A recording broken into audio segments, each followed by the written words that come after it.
Yes po, muli po isang magandang araw po sa ating lahat, Cowinersing po. At yes po, kakaiba yung content natin sa araw na ito. Ito po ay patungkol po sa ating mga hobby o sa ating pong libangan na pangolekta po ng iba't ibang klase po ng mga old coins at mga ano mo pong antique na pwede po nating pagkakitaan o pakinabangan. At ganoon din po, kahit na mahal ay meron din po tayong collections ng iilang piraso po ng jewelries gold. Ganoon din po, meron po tayong collection ng mga silver bar, silver coins at mga silver jewelries po. Yes po, ang pag-i-invest po, lalong-lalo na po sa gold ay investment po. At kagaya po ng mga na-vlog ko na noong mga naunang mga araw, na ang mga gold po o ginto po ay talagang yan po ang tunay na currency o tunay na pera. Madali pong gawin pera yan mga coiners kapag tayo po o sa oras po ng pangangailangan ay napakadaling ibenta po ng ginto at pwedeng isangla sa mga pawn shop. Kagaya po ng inyong mga nakikita, mayroon po akong iba't ibang uri ng gold collections. Mayroon po malaliit at may mga malalaki. Alam niyo po mga ka-coiners, kahit hindi ko po naiisusuot yung mga maliliit, although napakaliit po ng daliri ko ay naisusuot ko naman, kailangan din po na meron po tayong mga maliliit. At alam po ba ninyo kung bakit? Kung meron po tayong maliliit ay parang kinukonsidere po natin yan ng mga barya. Dahil kung minsan po gusto po nating magsanla, kailangan po natin ng kaunting pera, medyo nag-iisip po tayo kung sa napakalaki po o kalaki ng ating alahas, napakaliit lamang po ng ating kailangan ay isasanla natin. Kaya napakaganda po na meron din po tayong mga barya sa ating mga jewelries, ika nga. At kung kayo naman po ay mahilig din sa pagsusuot po ng mga silver na alahas at nangingitim, ito lamang po ang paraan para malinis po ang mga yan.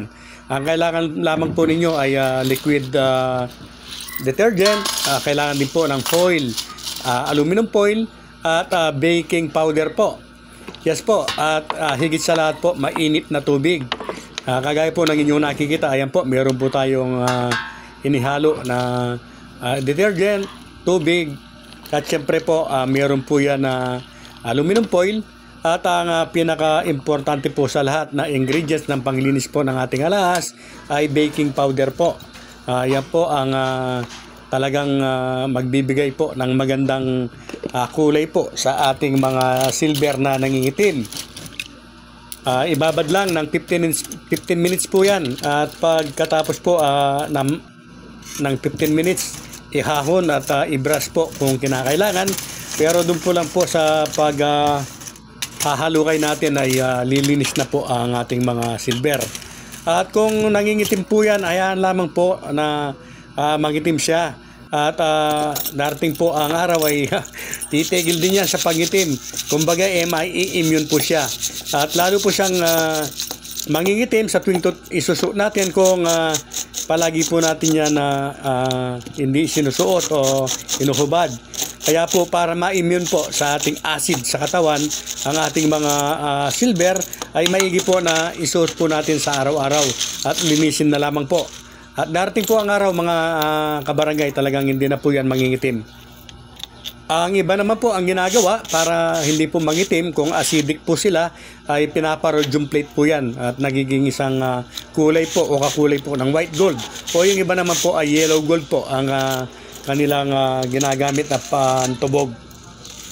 Pero may likas na tao po na napakaswerte, kahit po ano ang isuot nila, kung hindi naman po acidic ang katawan nila o ang pawis nila, ay wala pong pagbabago ng kulay, lalong-lalo na po sa silver. At ang silver po, ang pinaka-disadvantage lamang, yun nga po kapag ang taong nagsusuot, kagaya ko po ay isang acidic, talagang nangingitim po. Pero yung mga hindi ko na po hinuhubad, yun nga po, na-immune na sila. Na-immune na po siguro sa aking acidic na pawis. Ngayon po ay hindi na po sila masyadong nangingitim. So, yan po yung tip na gusto kong ibigay sa inyo. wag na po ninyong hubarin. Hayaan na lamang po ninyo kapag nangitim at pangit ng tingnan, tsaka na lamang po ninyo siya linisin. Kagaya po ng sinabi ko, talagang babalik po at babalik yung kanyang dating matingkad na kulay. So yan po, nasa banlaw stage na po ako. Nakita na po ninyo kung ano po yung ginawa ko kanina na napakaitim po ng iba sa mga yan. Ngayon po ay makikita na ang pagbabago.